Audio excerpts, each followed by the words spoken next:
It's one of the busiest intersections in Phoenix, but you won't see a single car on it. It's the Phoenix NAP, and the Information Highway runs through it.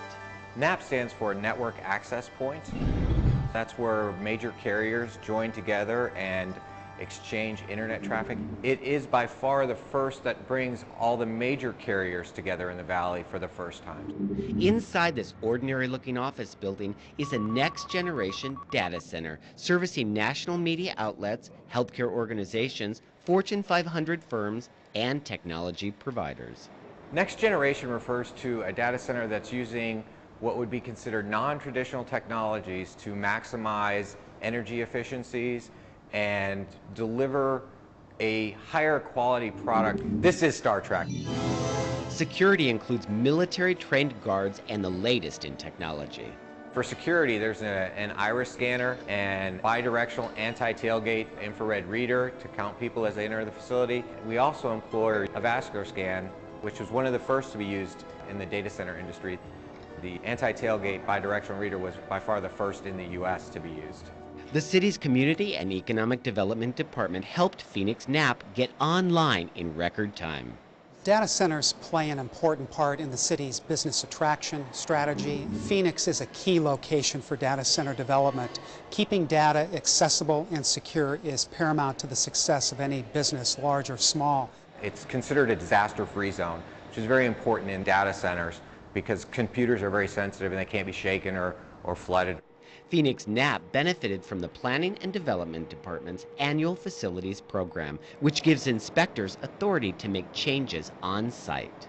They do the plan review, issue the permit, and then go out and do the inspections. And that can save time. And time is, well, you know. This facility is energized with the power of a building 7 times its size, like Chase Field.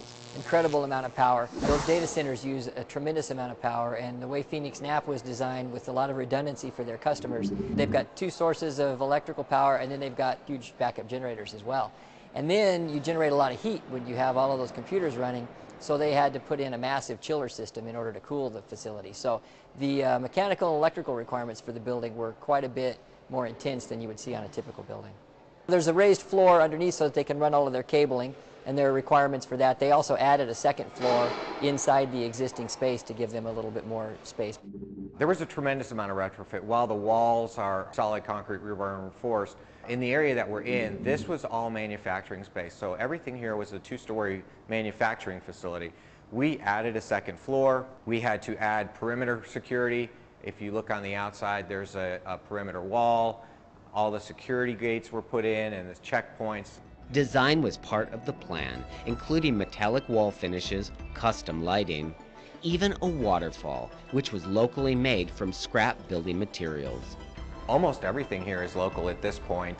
We used local contractors or purchasing agents to procure the equipment.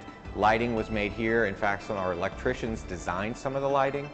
This project required 80,000 man-hours of work using local contractors, and that is just the beginning.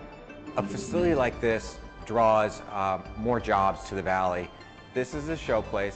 This is part of our push for Phoenix. When people come from out of state and they come to the Phoenix NAP, we represent Phoenix.